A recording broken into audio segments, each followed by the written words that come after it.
You got the starting audio.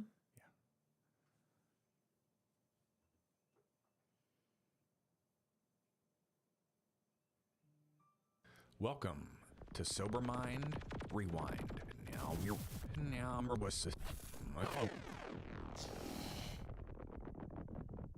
Here we go. Here we go. Happy Tuesday, everybody. Welcome to Sober Mind Rewind. Hello. Hello, Patrick. Hello. Happy Tuesday indeed. Yes. So yeah, let me tell you real quick. We had the what have we named it? I got the thumbnails out there. The Sober Curious Java with John on Sunday. That was fun. But anyway, it's been a week already for me. Babe, how are you?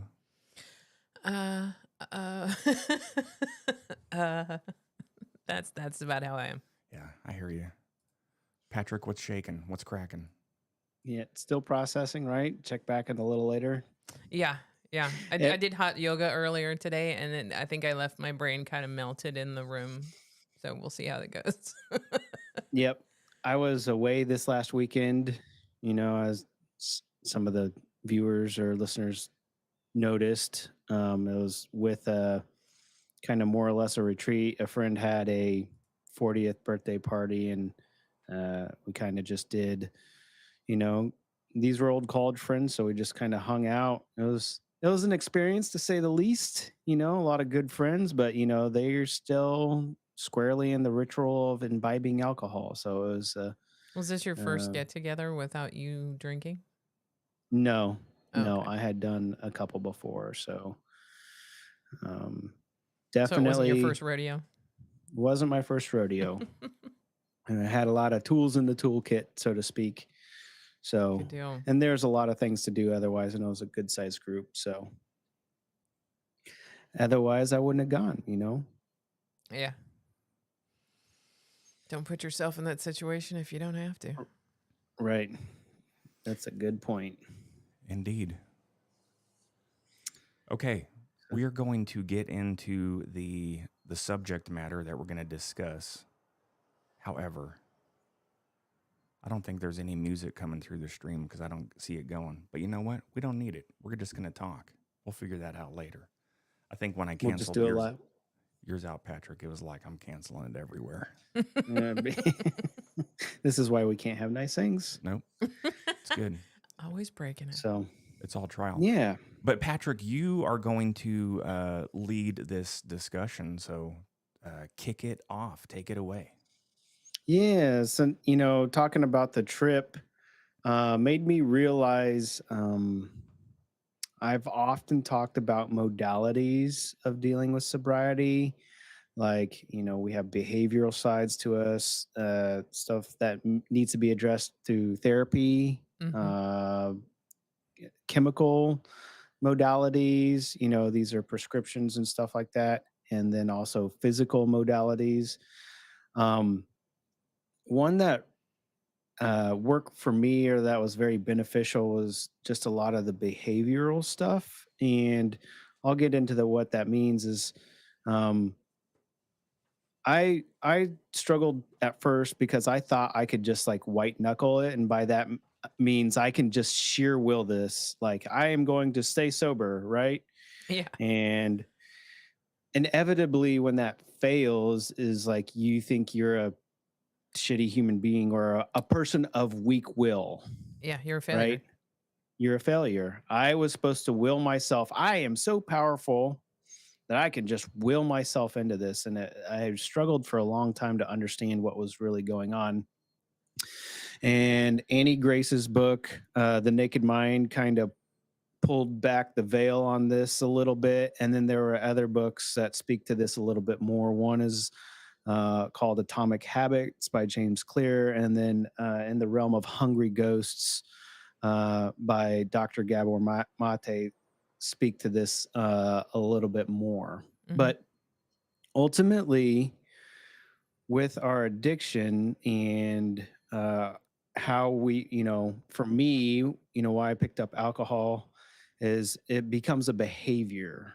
And to understand what is going on, like you're it's not just thinking about it and drinking it. Your body has a lot of different chemicals going on, driving you. You often find yourself like, I don't know how many times where I'm like, I'm gonna use sheer will for my sobriety, and then you blink, and all of a sudden you wind up with like a drink in your hand, and you're already like 3 beers in, and you're like, oh shit, what happened? And then you go, well, since I'm this far along, I might as well keep Fuck it. drinking, Might as right? well. And you get confused about like you feel like you blink and you're like, what happened? So to understand behavior, um this is really kind of what propels us forward. And when I speak to us, the human brain being like a prediction machine, like ultimately our behaviors and our memory structure is really just designed to keep us alive, right? We Mm-hmm. are survival systems. This Mm-hmm. is, I hope, keep in mind, I'm not a doctor, and so take this with a grain of salt, but I hope some of these fundamentals are not controversial enough that, and hopefully they're digestible enough that we can understand them. So, in a typical behavior, right, like of survival, we can think as simple items that our brain is wired to act in a certain way. Like if I touch that pan, it's hot, I'll remember it and not touch it again, right? These are things that survive, basically we want to get to known outcomes, Mm-hmm. right? I know this outcome, ergo I will be safe here, or I know that's a dangerous outcome, so I will stay away from it, Mm-hmm. right? The brain goes, I need to know the outcome. I need to know that we can survive, and I'm going to do everything possible to get us to survive. That's it. It's how we're wired. How we are very powerful machines is the brain seeks to make these automatic.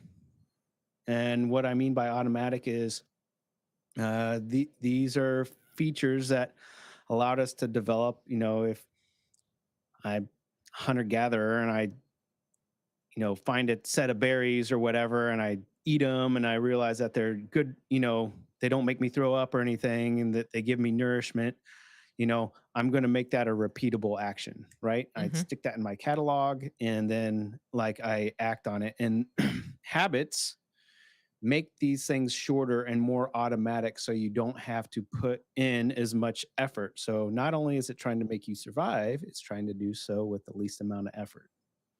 Work smarter, not harder. Exactly. So, at the core of behavior, and I need to slow my roll on this after our conversation, because this is such a fundamental understanding of how this this all makes us, these gears make us work. Is at the core of a behavior are 4 stages. The first one is a cue. That's CUE, and this is something that prompts us for action, right? uh, the brain notices something or sees something, and then it sets off a chain of events. Now, is this Then usually external cues or can they be internal cues? both. And Okay. I can get to that. But normally, for our examples of a simple one, so we can understand, we'll just go with an external cue. Okay. So let's say something like a dog, if you're in an unknown neighborhood and a dog bares its teeth at you or growls that you don't know. So the cue is you're in an unknown place and you see a animal that you interpret as aggressive. Mm-hmm. That's the cue. The craving, the craving part is the next stage, and this is so important for our behaviors. Like this drives the state change, right? So I see the dog, my brain dumps a shit ton of chemicals and says, hey man, you got to get the fuck out of there, right? And it creates this like pull, like it just drives you, and that's why it's called a craving stage. Is like there is a motivation for a state change Mm-hmm. there. Now the next stage is the response, is like how you deal with the craving. For our example, that'd be like I'm running. I'm I'm out of here. I'm out of here. I am gone. I'm done. This is what I'm doing. I'm going for that state change. I am looking for survival. The brain goes, I don't like being here. I'm getting out of here. I'm trying to survive, Hmm. you know?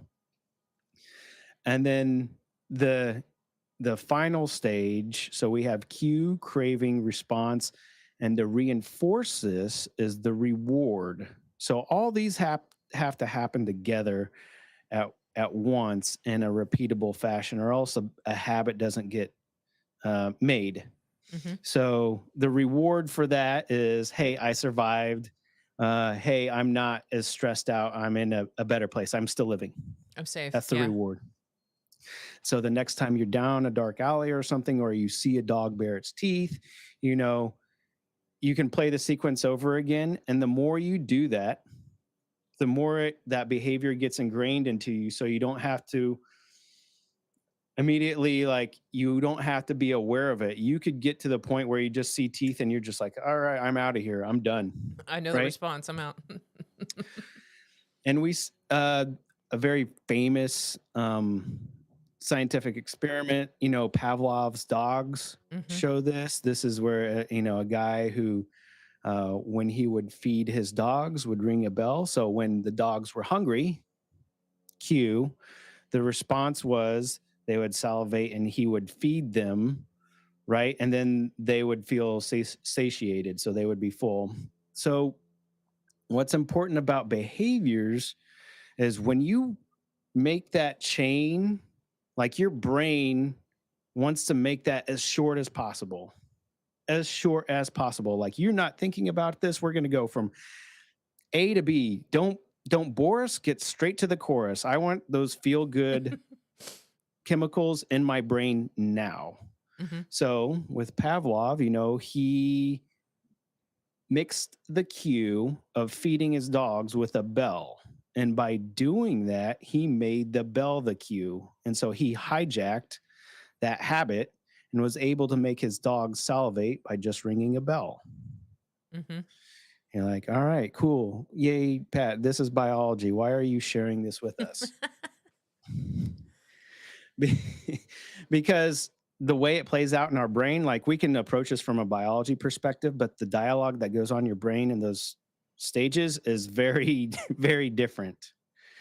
And this is kind of what I would like to share, because I had a hard time early. Those first 90 days in sobriety are tough, because Hmm. if we go into more complexity of the behavior, your brain, not only, like, if you have a habit, say like drinking, your brain does weird stuff, like it shuts down your dopamine receptors because you need it from this habit, right? So, Hmm. and then it cuts off your critical thinking skills. Like, it shuts down areas of the brain so it will make you easier to go back to that habit. I mean, it is very far reaching. Yeah, but But if you when think it, about it, it makes complete sense. right, right, the brain goes, so let's unravel this habit for alcohol. And for me, it makes sense. You know, this is just kind of a general baseline, right? My cue was I was stressed, so I had a feeling like I needed to get to a better place. I don't know how to do that, or like, um, there's no other avenue or anything like that, and so I would either pick up a beer or, have alcohol there, and that would dump all the feel good chemicals. So my brain goes, you didn't feel well. You had a craving to get to another place. You had a beer. That was super awesome. We should Bingo. try that again. Ding, ding, ding. Right. And Winner. then the loop, these behaviors loop. Right. Hmm. Now, the interesting part of the behavioral science is, on your first time through this, you get the good feel good emotions at the reward stage at the end. When you short circuit these and make them shorter, your actual feel good emotions, because the brain wants to predict, comes earlier. So if you do a habit long enough, like drinking, your biggest dopamine hit is right before your first drink. It is Oh, not, most definitely. right? Yeah. Because your brain goes, I'm here. I need to get there. I know these set of actions get me there. Let's go ahead and start that path. So when you set off the chain of events that is a habit, your brain assumes it's going to be at the end, right? It goes, I have done what we have wanted to achieve. I have fast tracked us to a feel good place, right? Mm-hmm. And it is, so let's kind of take this back. And for people, for addiction, for a lot of people, at least this is in my case too, that when you have not a lot of tools for regulating emotion, which some people with ADHD, those centers of their brain are already diminished to begin with, and then if you're used to responding with stressful situations with more stressors, your toolkit to get the fuck out of there is very, very tiny, Mm-hmm. right? So we have a set of cues that will give us some stressors, and I want to briefly jump over the cue part because the part that we really feel this is in the craving, and it is strong, and it is a gravitational pull. Yeah. And I think if there's anybody on here that has dealt with addiction or alcohol before, this is really part. It's like, fuck, man, I could really go for a drink. Mm-hmm. It can be very aggressive. Yeah, you're craving. You don't sit there and go like, oh, I am dealing with some stressors. I got some bad chemicals floating around. I need to ease that. The dialogue in your brain goes, fuck, man, this is fucking stupid. I don't want to be here. Or like, I need to blow off some steam, or it's time to fucking celebrate. Mm-hmm. That dialogue from our behavior manifests itself very differently, but in all cases, I will say nearly all cases, it speaks from the ego, meaning these feelings and this impulse is very I driven, meaning it is overwhelming. Like, I need a drink now, right? Like, that is like written in stone. Like that's just what it is right now. I need a drink. I am going to get a drink. It's just like there isn't any analysis of what's going on. It's just a state of being like, this is what I need. I don't need anything else right now. I need a fucking drink.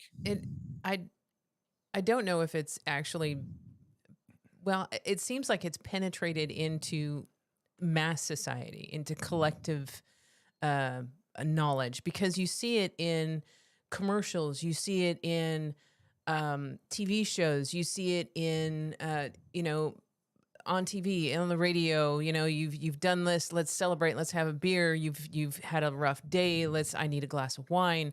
It's very much in the collective mindset.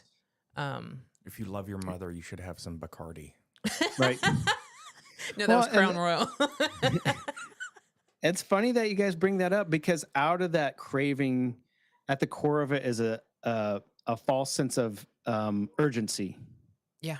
Right. I think that's the hardest thing about my impulse control, was when those come up, like it felt like I was already being, strapped into a catapult and said, here we go, motherfucker. We're on this ride. Woo-hoo. Right. I need a drink. Mm-hmm.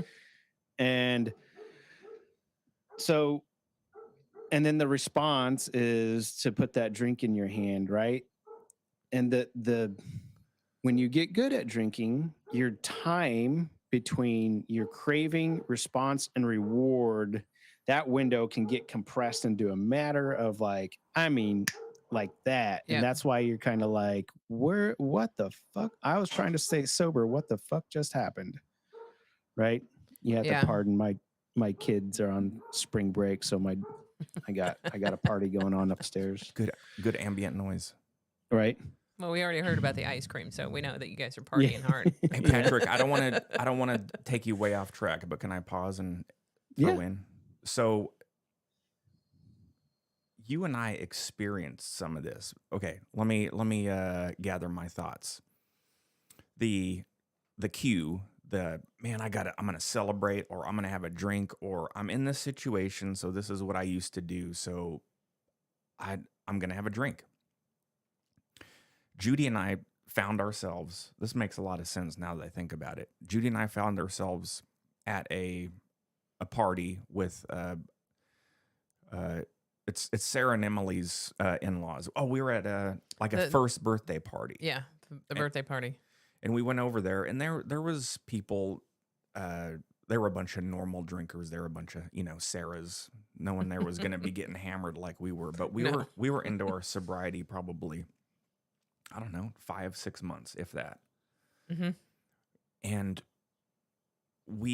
so when you have that cue, I think there's also a deficit within us that makes us, especially with people with anxiety and ADHD and other chemical imbalances, to where you have a hard time interpreting if that's a cue or what the hell is going on. Because at that party, we didn't want to drink, but you know what? I think what happened was that cue inside of us is like, you have to have a fucking drink while you're here. We got super anxious. We didn't want to hang out. We left, and we didn't know how to interpret our emotions. And now So- we started Yeah. talking about that later. Sorry to cut you off. And that is because wherever we would go, whether it be a restaurant or someone's house, especially at any social gathering, the first thing we would do is, pound a glass of wine. It's so delicious. Or pound 2 or 3 beers. And then you're at a state of, okay, now I can relax and be social. I can sink into my social self. So long way around what you're talking about with the cueing of that. For me, I think sometimes it gets confusing. There was a reason I skipped over the first part of the cue to get into that, because I laid out 4 steps and we think it was 1, 2, 3, 4. We do it, start over. But what we've seen is the body can mix cues. You can use Mhm. other cues to hijack habits. And what I mean by this, John, is you are describing exactly what I wanted to get into here. The body Sorry. goes, Way to no, jump the gun like there, but- this is perfect. This is coming from like you sharing it, like the real life. Like the body goes, hey, I'm feeling anxious. We learned this a long time ago, and it goes like, well, you know what? I know when I couldn't, when I was feeling a weird way, I drank some beer and it made me feel good. Right? I don't know if it's going to work for you here, buddy, but if you're feeling anxious, it worked well in the other situation. Why don't you give this a shot?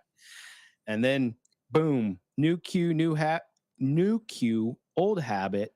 And the brain goes, fuck, man, that worked there too. And all of a sudden, you have another set of cues bubbling up, being trained for you. This is why the ritual of addiction and drug habits doesn't need to be dismissed when dealing with therapy and going sober, because there are often times to show like that endorphin spike comes from whatever ritual you may have, cracking that beer after a long hard day's worth of work, or maybe you had, some people have a ritual of opening a bottle of wine and pouring it and Mhm. smelling it, right? Like there's a whole, we start to chain our habits together. And what I mean by that, we go 1, 2, 3, 4. And guess what? That reward phase sometimes can be a cue for a new habit. This can be something like, oh, I have a beer. I feel relaxed now. Oh, now I feel like a cigarette, right? And then you Mhm. can start chaining these habits together. And the thing is, they can chain their own habits together, meaning the alcohol habits. I got wasted last night, and I'm dragging. What's going to be my cure? Another beer. I feel icky inside. Brain tells me it knows a quick path to the good stuff. What's it going to be, buddy? We call that the hair of the dog, right? Mm-hmm. Boom, reinforce that loop. Hey, I feel better now.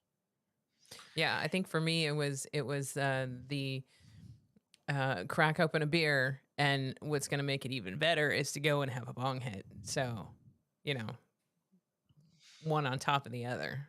Yeah, and it's just your brain here. And here's where we need to have some grace for ourselves. It was just your brain going, look, I don't know this situation. I don't know how to deal with these feelings, but here's what I've been working on. Here's the short map to it. Short circuit this, right? Yeah.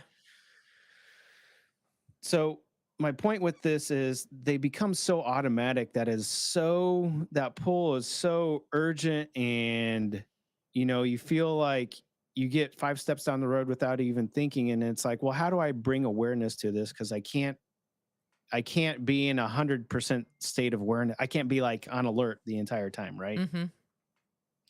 And we've also learned from behavior like what resists persists, meaning if you just go at it and go like, like you dumbass, you shouldn't have drank, you didn't have enough will for it, right? Mm-hmm.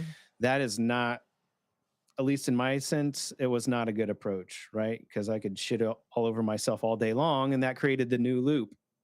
I feel down on myself. I don't know what I'm doing. I don't know how to self-regulate, but I do know where a quick hit of good dopamine is. Mm-hmm. Crack open that beer. Let's start it over again. Yeah. So, what do we need to do to look at some of our old behaviors and find a way to progress towards new ones? Because they are not going to be ripped out by the stem immediately. In fact, I'm here to tell you these behaviors don't disappear overnight.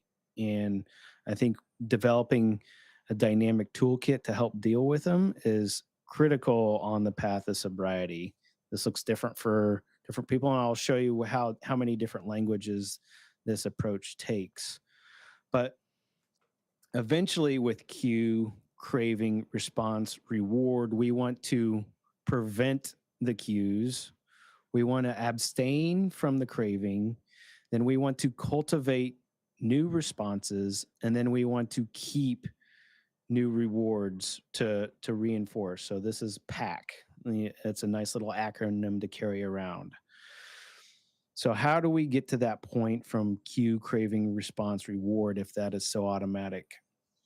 And the first one is, I'm going to tell you, you're going to need some grace on this, because guess what? It's a behavior. Even if you master it one time, it's going to show up many more times in many different ways. So you get chances over and over and over to master it again. So how do we get from cue, craving, response, reward to PAC? So the first one is, when you're dealing with sobriety, and for me, the itches came really strong either at the end of the day or when my ritual would show Yeah. up, right? After Or a long days of work, or after working outside in the wa- yard, or yeah. if you showed up with a group of friends and all you did was crack beers every time you met up with a group of friends, or you walk into a bar, and at first you're doing all right, you're raising your awareness, and you're like, I'll get through it, I'll get through it, I'll get through it. But for me, so there's a technique called relabel. And so this is where we take this like impulse, like, I need a drink now, like it has to happen now. This is, that whole craving.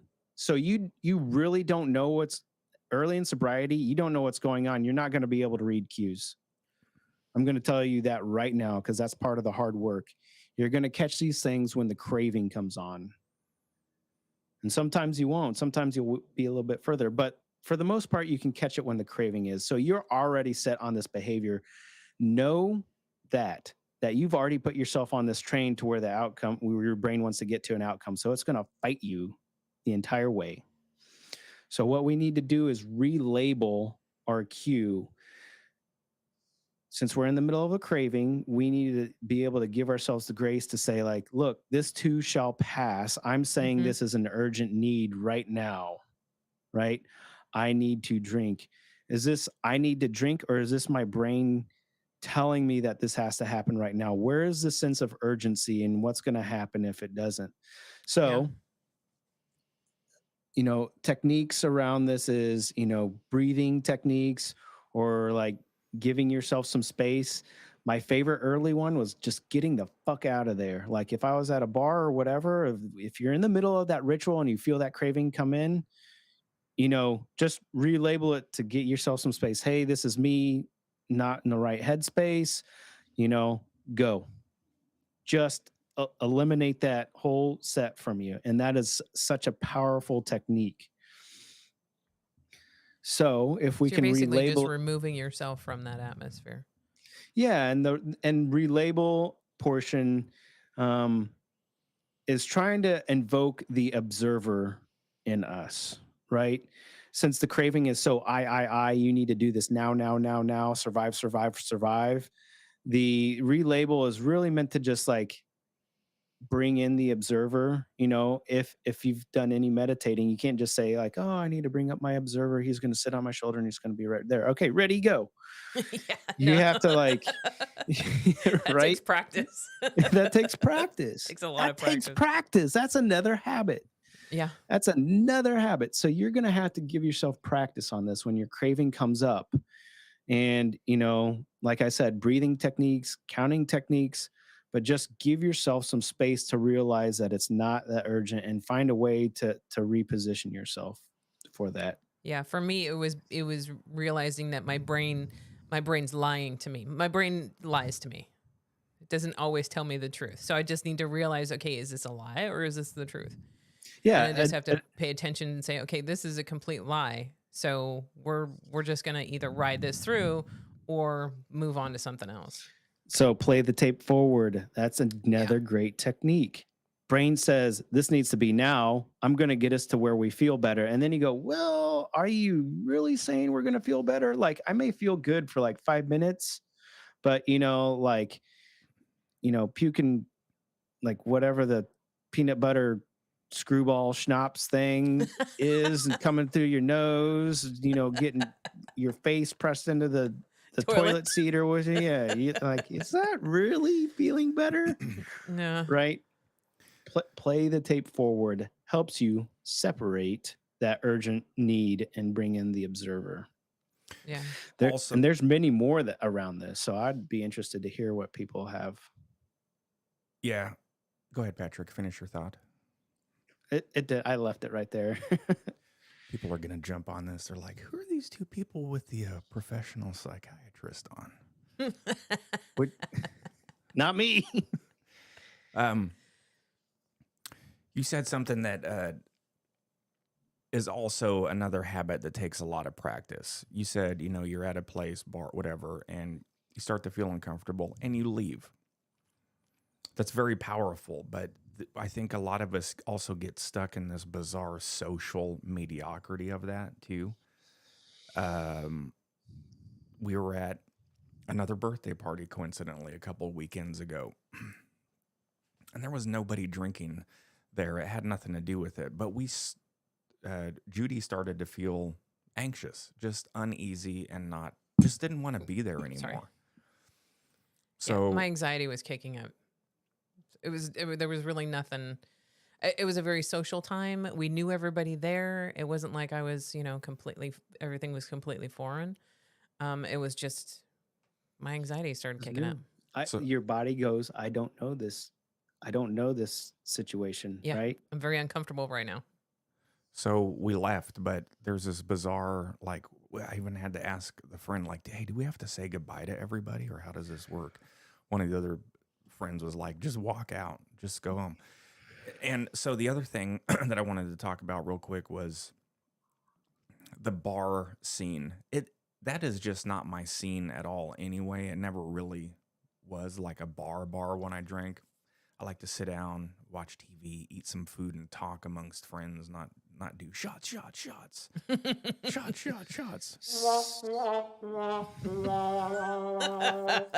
I need that to play every time you play that.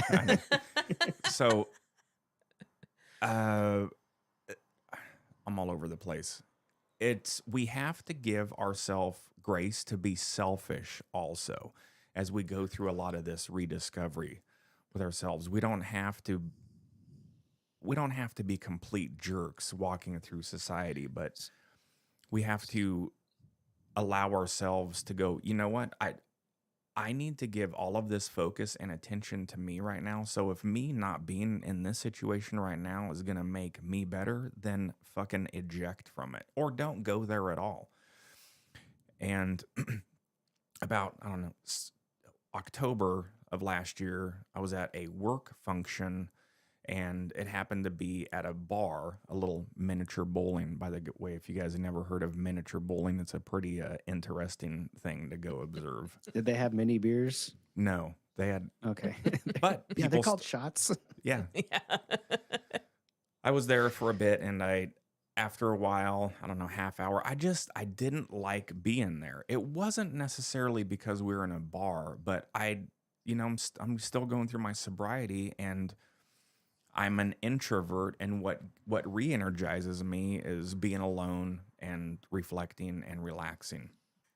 Being in that environment with all those people, especially once they started doing the shots and I started smelling it. It's not a trigger. I wasn't craving. It's just that it's like putting yourself into a dung heap for no reason, right? But so I went and I told the coordinator, I said, "Hey, I got a long drive home. Legit did. It was in Omaha. So I'm like, I'm gonna get out of here." And she started giving me shit. She's like, I don't. You just got here. You can't leave. Blah blah blah. And so I Which went. is a lie. You can leave. You don't can have leave. to stay.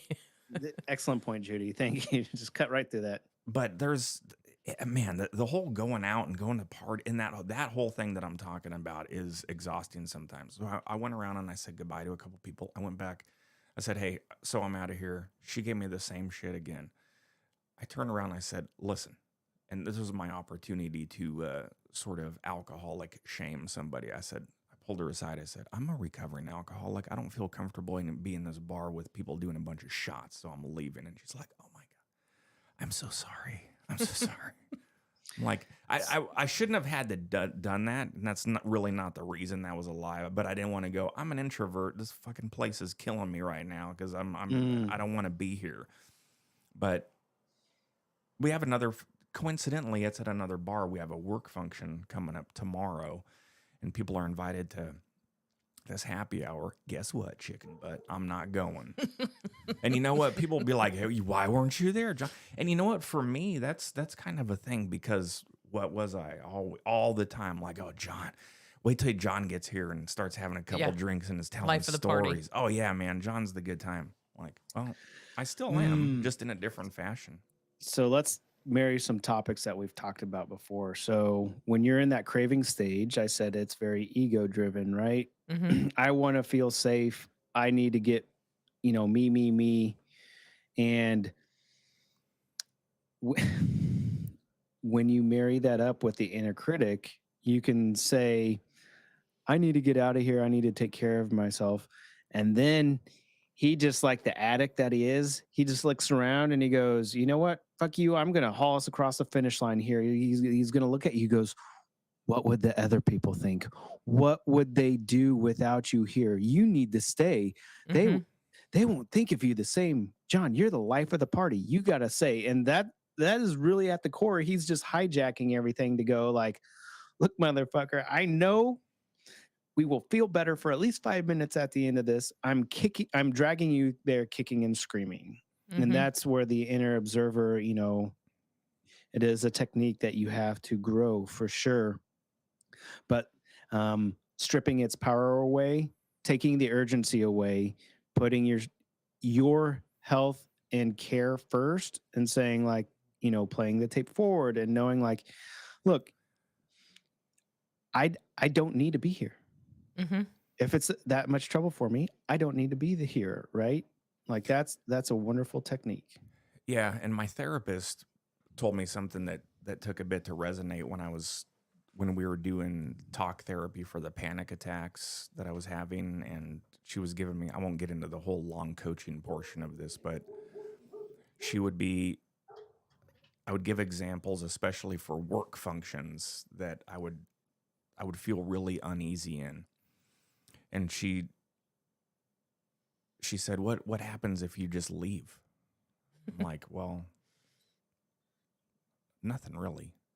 It's so amazing how simple it is. And Yeah. you're like, wait, I didn't even think was that even an option? Yeah. Right? My even brain in my, told me I had to stay here. yeah, Mhm. even in my position that I couldn't leave like during the middle of a speech or something, or maybe I could, I don't know. But it just took me a minute because she goes, "Believe it or not, John, no one gives a shit about you." And I was like, what? That's sage advice. Yeah, Yeah. Ain't nobody looking out for you except for you. that's right. She goes, in 2 weeks, a month, a year down the road, do you think there's going to be a town square gathering where people are going to get together and go, "You remember that one time John Lund left that meeting?" She goes, "No, no one cares. Do you care? Can you remember stuff?" I'm like, "Nah, I don't. I do not. I do not care." She's like, "Well, then just." And as soon as as soon as she told me that, I started putting that into practice.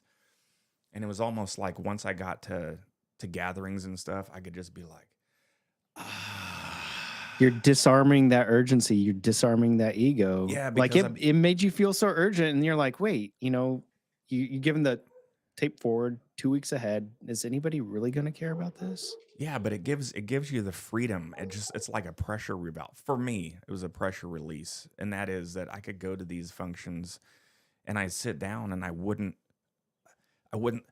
start to go like this and be like, Jesus, man, what if I pass out? What if I start to have a panic attack here? The freedom was that I'll grab my satchel and I will just fucking walk out.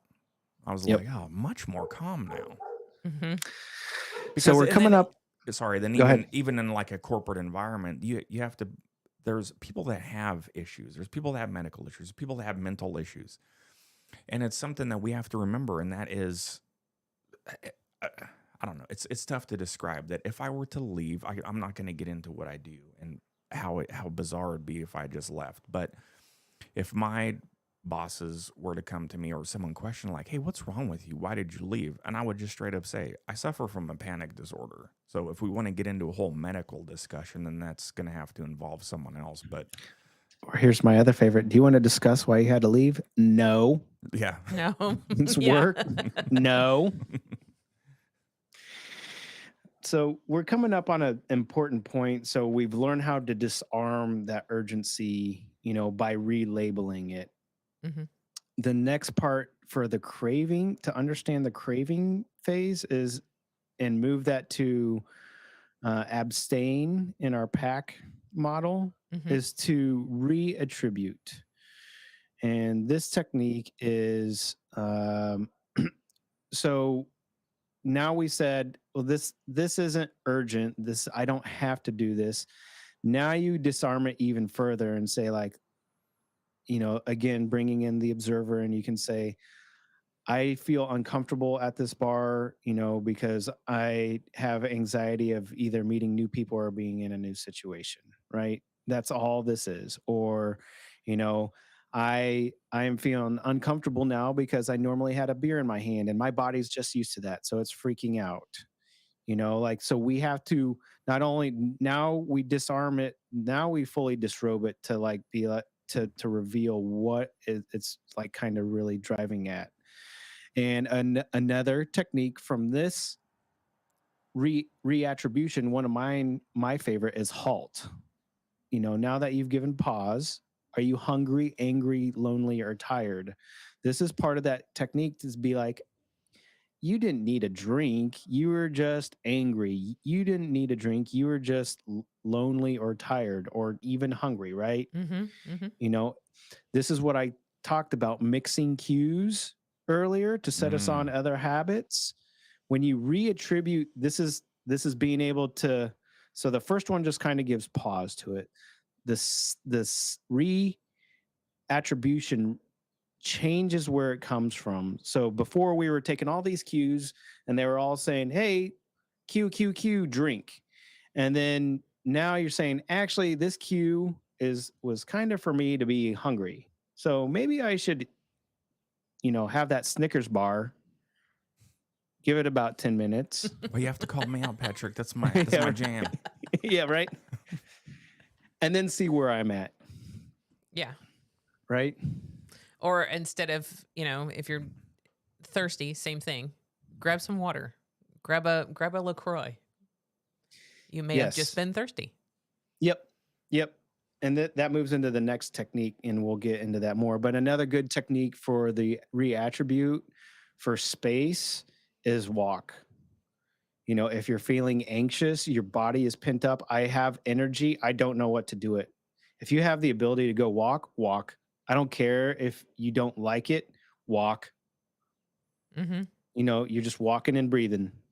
And that takes the urgency out of it because you're not going to sit there on a power walk, be like, I need to get back and decide if I'm going to have that drink right now, right? Maybe it'll be like, fuck this, I hate this, I fuck this, you know, Yeah. like, but eventually Why the hell you'll I'm get out to, here? yeah, right. Eventually with the physical, you know, exercise to blow off some of that will help relieve some of that. Like when those chemicals dump into our system, it's literally your body going, let's get to action, right? And Mm-hmm. then so now you just kind of need to be like, all right, this is the next beginning of the next technique. And they're often married together. Remember, we said that craving and response are like really close together because the way the brain ties them to. Mm-hmm. And that's why some of these techniques bleed over into each other. So you mentioned um, LaCroix, and you know I mentioned walking. These are refocus techniques. Refocus is how we go from response to cultivate.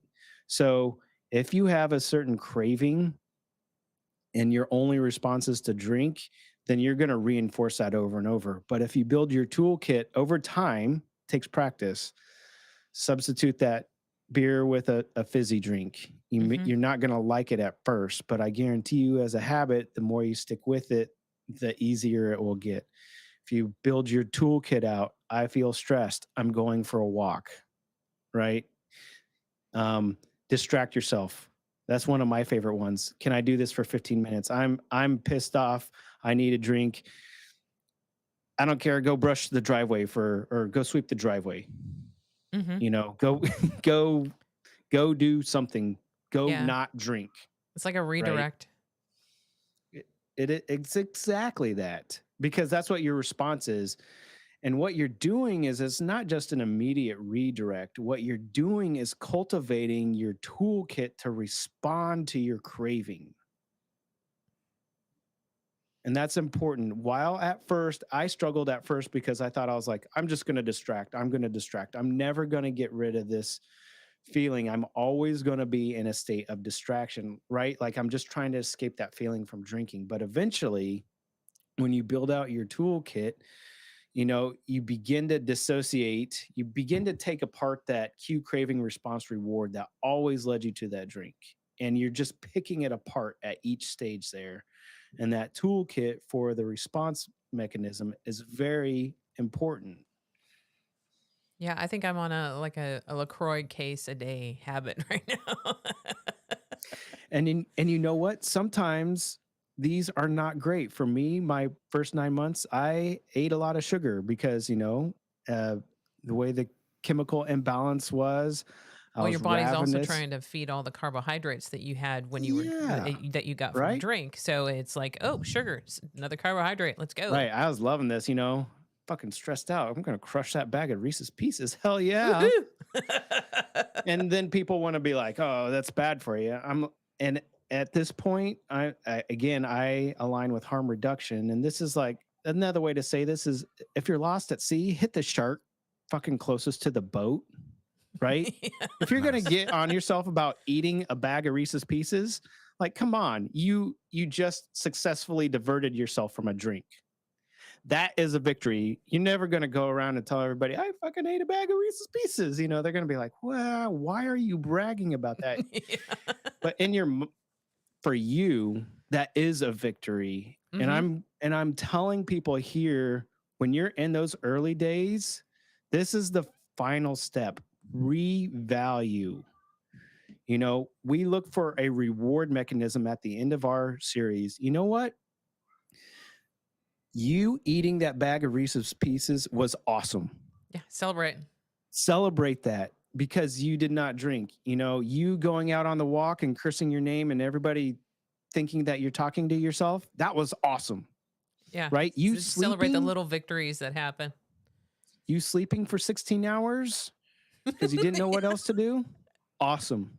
Yeah. And I'm serious. We have to revalue this. We have to take this like brick by brick, take that old habit apart Because what eventually becomes is, like I said, your new responses, some of them are going to be shitty, but some of them are going to be like either new habits or new hobbies or new techniques. You know, your revaluing system of like celebrating that bags of Reese's, you know, now you go like, hey, look, yeah, that was pretty awesome. I didn't Yeah. have that drink. You know Mhm. what? Tomorrow, I'm only going to eat a half a bag of Reese's, right? Or And that's double awesome down. too. Or Or double double down, down. right? And you're right, Patrick. It is important for people in the early stages to know that, again, everyone's different, but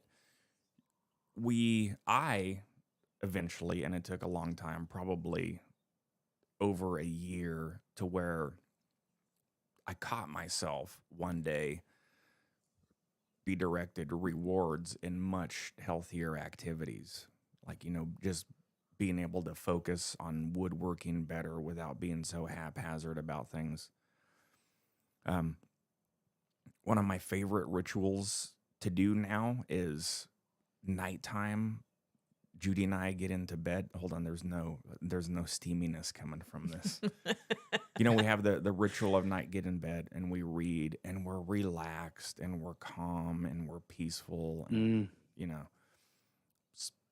eventually drift off to sleep. And I know that sounds super old man, like, that's my I can't believe I just said that. But it's those little Celebrating. things like, I read a book. I don't know. Going back to what you're saying in the beginning, navigate this stuff, figure it out. Do the small rewards. Yeah, you gain a couple pounds, whatever. At least you're not drinking a bottle of whiskey a week. And then know that you're going to get to a stage to where you can figure out a way to refocus this stuff. I said that horribly. You should probably also go talk to some folks. If you got, look at this little community that we have here, listen to the experiences of other people. Mhm. If you can afford it, or if you have insurance that covers it, talk to a therapist. They'll tell you some little nuggets. Don't expect to go in there and talk for 1 hour and you're going to be healed. It takes a lot of digging shit up. You're rewriting habits. In the craving phase and response phase, another good technique is just fucking talk about it. Mhm. Sometimes we've said this before, give it the light of day. I need a drink because, and then somebody's going to go, well, why do you need a drink? Or, tell me how you're feeling, or whatever avenue to give you just to air it out. Yeah. Maybe the response is to talk through that feelings and you feel better afterwards. Maybe you have a good cry about it because you're so stressed. That's a good response to some of these things, right? For me, it was being able to pick up tips from this person and tricks from this person and tools from this person to create my own specific toolbox that works for me. Because like we all say, everybody has their own different way of going about it. Take what you need Yeah, and leave the rest. and leave the rest. Yeah, There's gonna be stuff that resonates with you, and Mhm. only if you get out there and talk to people are you gonna learn about the. My favorite part in sports is that you reach a certain point where you realize that you're not hot shit and your athletic ability can't take over. And you show up at the gym, and then like the old timers have like every like crafty bag in the book to get the job done. And you're just watching them play. You're like, they have no grace. And they are just like smoking it, right? Yeah. Because it takes years to develop that toolkit. Same with sobriety. Give you that grace. Like, look, every time you responded to difficult situations, you did what was best. You reached for the one thing that you knew well, and that was Mhm. booze. But you know what? Now we're learning some new stuff. And guess what? Sucking at something is the first step to getting good at something. Yeah. So it's okay, You don't ride a bike without training wheels. Well, you right? usually start with training wheels and then you move on. But yeah. And training wheels and perhaps relapse is a part of that. Reaching out for help, finding your modality. Sometimes, like I said, a physical therapy, psychotherapy, talk therapist, Meditation, breathing. meditation, Mhm. they're all out there. It's just going to take time and grace to get through them because you may not respond to them. But that doesn't mean that they don't work. That doesn't mean you're broken. Yeah. And I think that's the most important thing to find, like when I'm trying to tear down behaviors and one thing doesn't work, that doesn't mean I'd throw the baby out with the bathwater. It's just like, okay, that technique didn't work. Let's try a try and different find a one. new one. Yeah. Yep. And another one before I move on to the summary is it doesn't get covered and it's a little taboo, I guess. But a good distraction on the refocus phase, if you want to feel good emotions, you know, depending on what setting you're in, I'm going to tell somebody go snap one off, go rub one out. Go I pluck your mean, violin.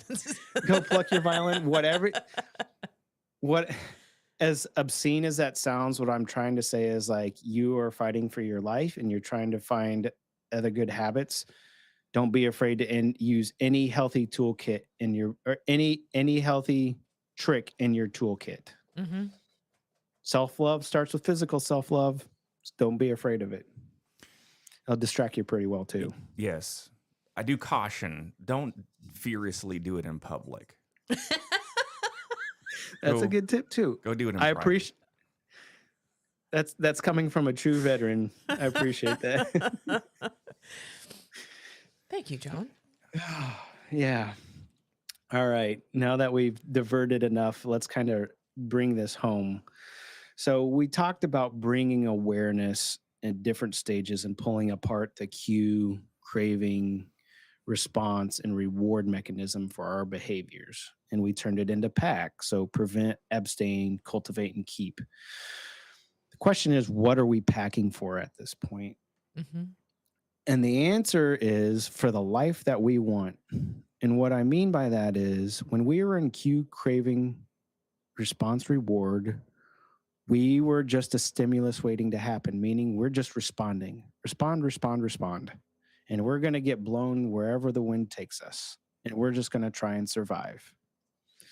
You know what? For a long time, for thousands of years, that worked for us pretty well. But now that we can bring awareness to this, and now you get to bring in the observer and say, like, look, this is not you. This is you feeling a certain way or responding a certain way. We can distract ourselves or we can engage on other activities.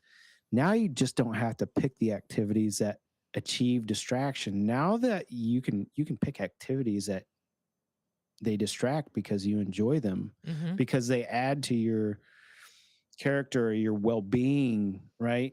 And we reward ourselves for being positive in nature and growing ourselves and cultivating our soul. Hey, you know what? Crushing those bag of Reese's Pieces was pretty awesome. I appreciate you looking out for us. And then you learn to build that voice up. Like, hey, you ran 4 miles today, or you were totally present in that meeting, or hey, you took, your mom said something to you but you were present and that was old you would have been disturbed and would have been upset about it. But you know what? You dealt with those emotions and I'm really proud of you for that. We learn to build up this dialogue. And what this does is, as we talked about before, we are makers of our own destiny. You bring this positivity in, you bring the activities and habits that begin to cultivate you as a person. I mean, the sky's the limit at this point. You're packing for the life that you want to live. Sobriety isn't about not having a drink. Sobriety is about creating the life that we want to live. Mm-hmm. And I think that's really important to understand that we move. It's okay to have behaviors, and we are wired to operate that way, Mm-hmm. right? But we get to bring awareness to them, and that takes practice too. Yeah, I call that, instead of my inner critic, I call that my inner cheerleader. Yeah, I beat my inner cheerleader up and locked him in the corner for like a couple decades and Long said, time. you sit back there and you shut your mouth when you're talking to me, right? I don't deserve to hear you. That was mine. Right. Yeah. Oh, I don't deserve to hear you. I didn't earn it. Yeah. Right. And it's important to start to realize too that you're never too old to reinvent yourself. Mm-hmm. Here. It's daunting in the beginning to think of having to do that, but we have. Yeah. Yeah.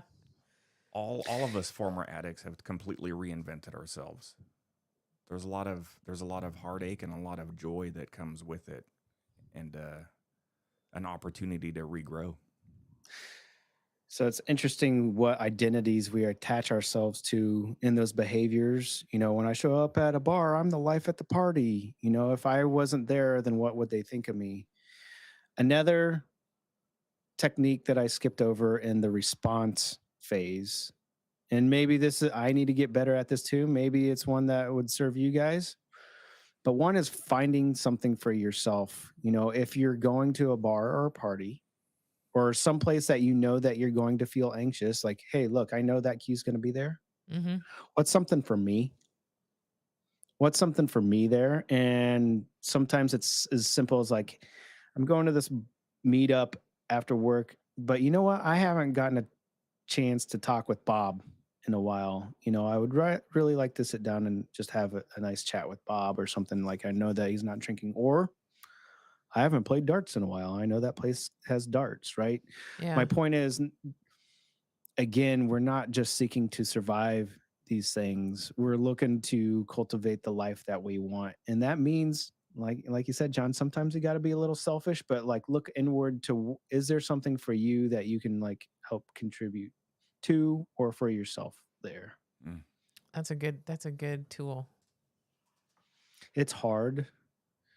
It's very hard. As I talked about that trip before Yeah. Yeah. that I had this weekend. Normally I'll be honest, 15 years ago, it was a debauchery fest, and of course, even some of the younger guys on the trip this time around were just like, how many White Claws can I carry around, before it seems too obscene? And for some of those guys, the answer was like 7. Oh, jeez. Rookies. Right? 7 White Claws. Drink Right. that I shit mean, before breakfast. what my point was with that, not everybody did. When I was in that state, I thought everybody was just getting blasted. We're all getting blasted. You know what I realized? Like 3 or 4 of those guys were not getting blasted. Right? Mm-hmm. There was plenty of other things to do on that trip, and I was able to have a conversation, enjoy.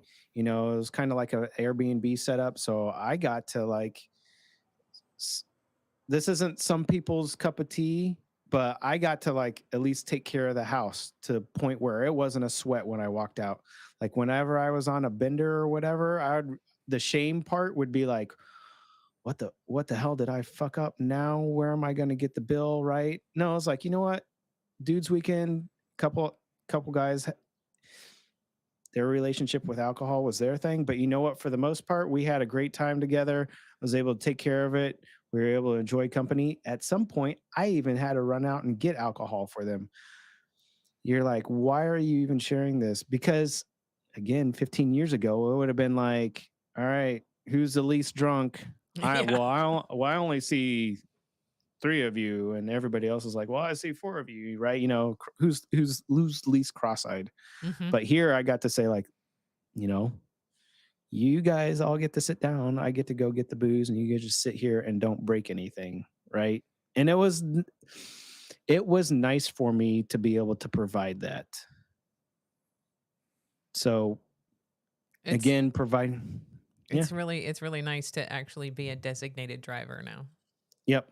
And I wasn't worried about proselytizing sobriety. I wasn't going to be the guy going to the drunk fest going like, oh, you guys should really try the sober thing out. You guys are not doing it.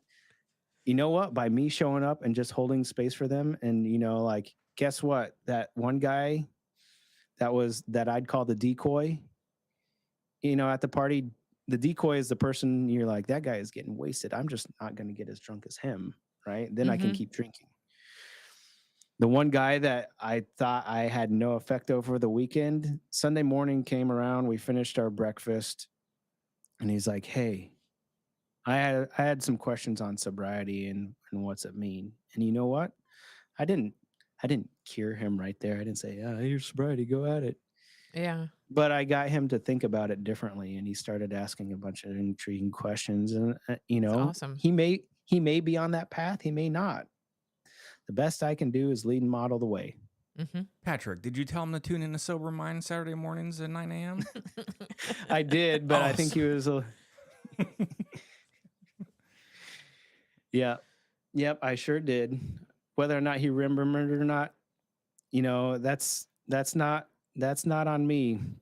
When we're here, John, when we're speaking about this, there are going to be some people that are ready to listen to what we have to say. Mm-hmm. There are going to be some people that are not ready to listen, but the people that are ready to hear us will listen, right? And that's all we can do. Yeah, and hopefully they'll take away something.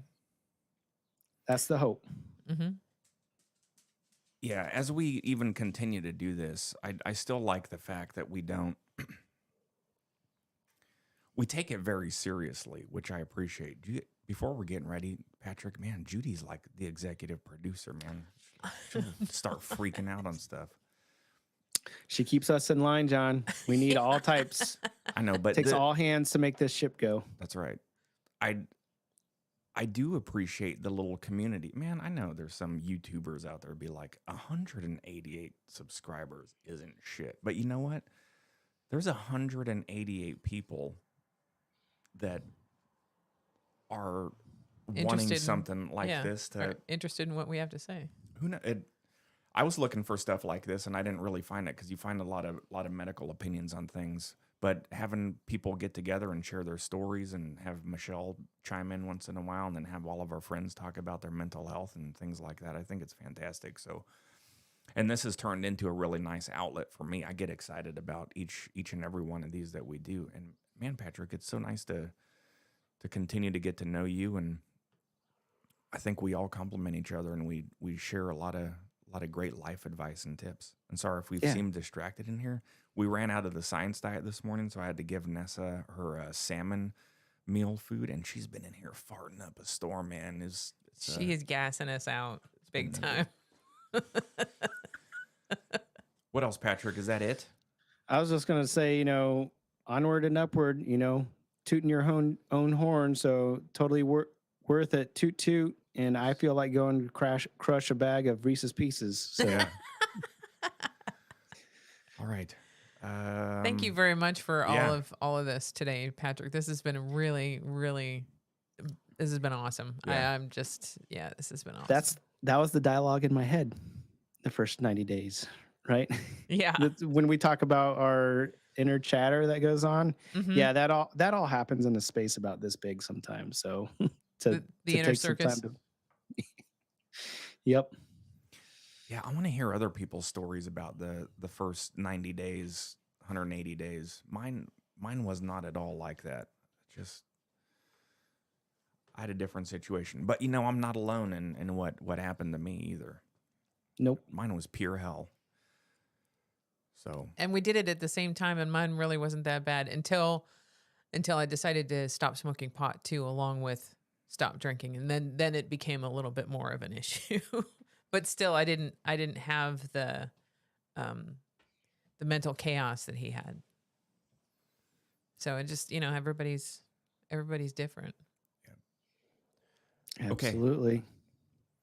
Let's go ahead and wrap up the Sober Mind Rewind on the Tuesday night. Saturday morning on Sober Mind, we have our very special guest, Emily, joining us. She's going to talk about something that we don't hear a whole heck of a lot about. She's going to discuss, well, I prompted her to see if it was okay if we started to have these discussions in public, and she was more than happy to do it. So we're going to talk about her homosexuality and how her mental health started to get affected with that way early on in her, I guess you call it sexual adventures or, coming out and finding yourself and all that good stuff. So, and Emily's a fantastic person. All of you all know that. And she asks excellent questions and she's an excellent speaker. And I look forward to hanging out with her. And then is it the Saturday after that, Patrick? We're doing, the Drama Triangle. So Michelle is going to be on for that. Should be an awesome discussion. Mm-hmm. We do have to say there is going to be a little bit of a delay because she's going to be phoning in, right? No, I have a UMA connection I got to tell you about. Okay. I ordered some upgrades. Never mind. Surprise. Yeah, that's his current distraction, right? Yeah. At this point, there is no surprise. I ordered some upgrades. Okay. All right, Patrick, thank you so much. I Yes, appreciate thank it. you. We'll see you Saturday morning. And for everybody else out there, thank you for supporting this. Thanks for tuning in. Be kind, Be kind to yourself. yourselves. Be patient. Be patient. Definitely. Keep on keeping on. All right. We'll see you guys next time. Bye, Patrick. Where's the end screen? There it is.